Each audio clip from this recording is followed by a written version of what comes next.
Bismillahirrahmanirrahim. Assalamualaikum warahmatullahi wabarakatuh.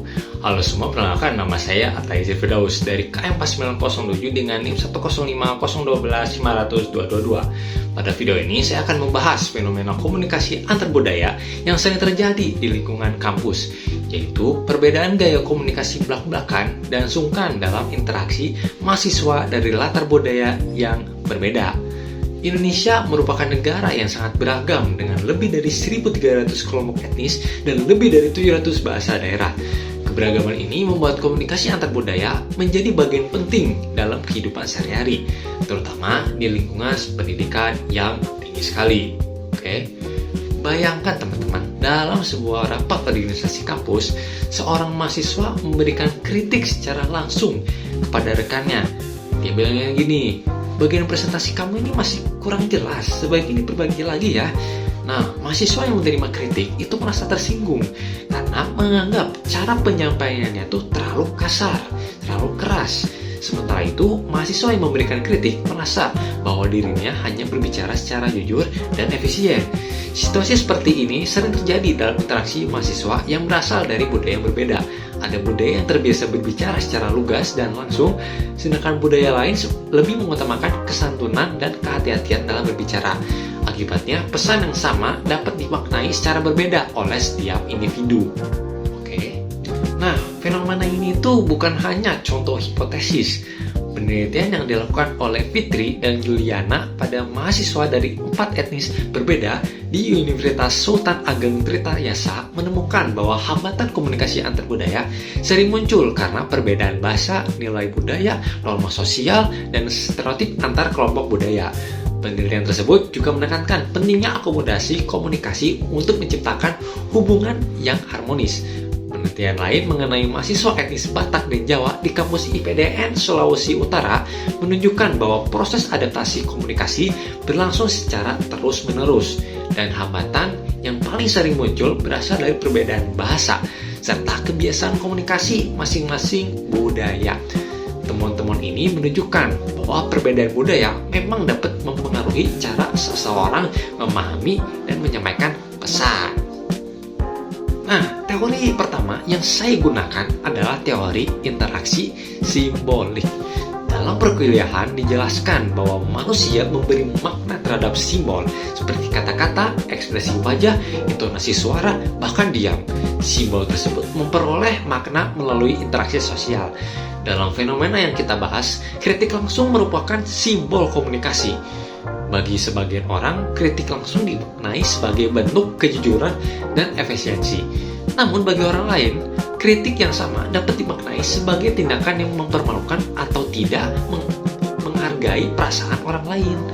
Oleh karena itu, konflik muncul karena perbedaan makna terhadap simbol komunikasi tersebut. Teori kedua adalah communication theory atau CAT, yang dikembangkan oleh Howard Gilles. Menurut teori ini, seseorang dapat menyesuaikan gaya komunikasinya untuk memperoleh penerimaan, membangun kedekatan, dan mengurangi jarak sosial. Dalam kasus ini, mahasiswa yang terbiasa berbicara secara belak-belakan dapat menyesuaikan pilihan kata dan intonasi agar lebih nyaman diterima oleh lawan bicara. Dalam CAT, proses ini disebut konvergensi, yaitu menekankan gaya komunikasi agar interaksi menjadi lebih efektif.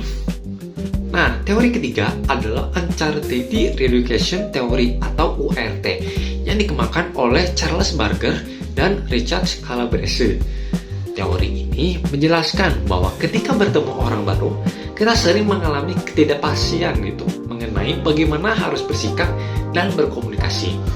Untuk mengurangi ketidakpastian tersebut, seseorang biasanya melakukan 3 strategi. Yang pertama, strategi pasif, yaitu mengamati perilaku orang lain. Yang kedua, strategi aktif, yaitu mencari informasi melalui pihak lain. Dan yang ketiga, strategi interaktif, yaitu bertanya secara langsung kepada orang yang bersangkutan. Dalam konteks mahasiswa lintas daerah, strategi ini sangat penting untuk memahami norma komunikasi yang berlaku pada budaya lain. Jika dianalisis Menggunakan ketiga teori tersebut, dapat disimpulkan bahwa salah paham dalam komunikasi antar budaya itu terjadi karena beberapa faktor. Yang pertama, adanya perbedaan makna terhadap simbol komunikasi sebagaimana dijelaskan dalam interaksi simbolik. Yang kedua, kurangnya penyesuaian gaya komunikasi yang dijelaskan oleh Communication Accommodation Theory atau CAT.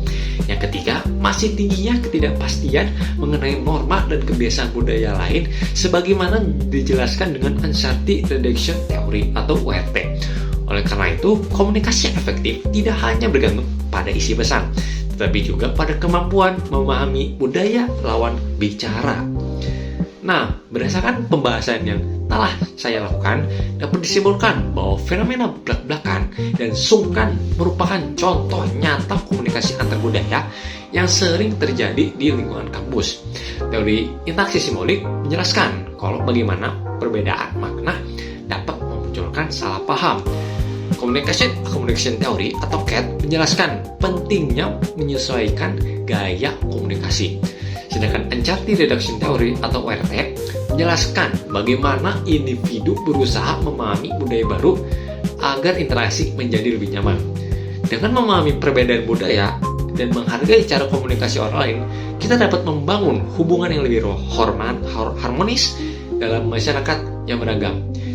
Itu mungkin sekian dari video saya. Terima kasih sudah menonton video ini. Saya berharap informasi yang saya sampaikan begitu bermanfaat untuk kalian semua. Terima kasih. Wassalamualaikum warahmatullahi wabarakatuh.